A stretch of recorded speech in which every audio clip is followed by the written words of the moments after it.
எங்க அம்மா ஊர்ல இருந்து போன் போட்டுச்சு, அதால இங்க வந்து பார்க்க முடியாதாமா. நம்ம ஒரு எட்டு போய் பார்த்துட்டு வந்துருவோமா? என்று விளையாடுறியா?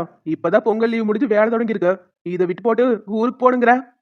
என்ற ஆத்தாப்பா வீட்டுக்கு போறதை விட உங்களுக்கு வேலைதான் முக்கியமா போச்சா? எல்லாம் என்ற தலை எழுத்து. என் ஆத்தா அப்பவே சொல்லுச்சு, இந்த மீசக்காரன் நம்பாதடி. நான் தான் இந்த மீசக்காரன் தான் வேணும்னு அடம் முடிச்சு கட்டிக்கிட்டேன். என் புத்தி செருப்பாலேயே அடிக்கணும்.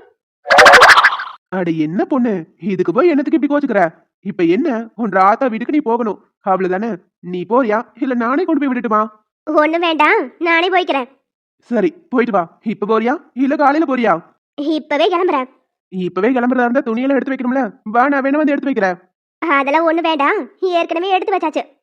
இதை என்ற ஆத்தா வீட்டுக்கு போய் ஒரு எட்டு பார்த்துட்டு வரலாம்னு இவகிட்ட சொல்லிட்டா போதும். உடனே இல்லாத கைவலி கால்வலி தலைவலின்னு எல்லாம் இவளுக்கு வந்துடும். அவ ஆத்தா வீட்டுக்குனதும் வேகமா கிளம்புறா. அப்புறம் மாமா, ஊருக்கு போயிட்டு வரதுக்கு 10 நாள் ஆகும். அது வரைக்கும் ஒழுக்கமா இருக்குன்னு சொல்லிட்டேன்.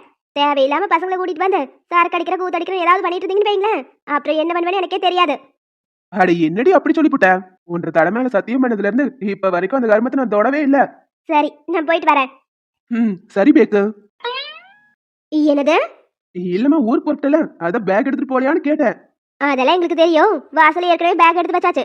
ஆட்டோக்காரனுக்கு போன் அடிச்சு வர சொல்லிட்டேன். நீங்க போன் பேல அவனுக்கு பணத்தை கொடுத்துருங்க. வரேன். பொண்ணு, ஒரு நிமிஷம். என்னங்க மாமா, சொல்லுங்க. ஆட்டோக்காரர் வெளியே வெயிட் பண்ணுமா? நீ இல்லாம இந்த 10 நாள் நான் எப்படி இருக்க போறனோ தெரியல. உன்னோட சந்தோஷத்துக்காக தான் உன் ஆத்தா வீட்டுக்கு போயிட்டு வான்னு சொல்றேன். உன்னால எவ்வளவு சீக்கிரம் வர முடியுமோ அவ்வளவு சீக்கிரம் வந்துரு. அதெல்லாம் முடியாது. 10 நாள் ஆகாம என் ராத்தா வீட்ல இருந்து ஒரு அடி நான் நகர மாட்டேன். நீங்களே வந்து கூட்டிட்டு போனாலும் நான் வரமாட்டேன்னு சொல்லிட்டேன். ஏய் சின்னமணி, அடிச்சதுடா ஜாக் பாட்டு. இவ 10 நாளைக்கு வீட்டு பக்கமே வரமாட்டா. இனி உனக்கு கொண்டாட்டம் தான். நீ இல்லாம உன்ற மாமா ஏங்கி போயிருவேன். நீங்க ஏங்கி போனாலும் சரி, தூங்கி போனாலும் சரி, என் ராத்தா வீட்ல இருந்து 10 நாளைக்கு மேல ஆனாலும் நான் வரமாட்டேன். சரிடி, அப்புறம் ஒன்றரை இஷ்டம். எனக்கு ஒன்றரை சந்தோஷம் தான் முக்கியம். போயிட்டு வா. சொன்னதெல்லாம் ஞாபகத்துல இருக்கட்டும். வரேன்.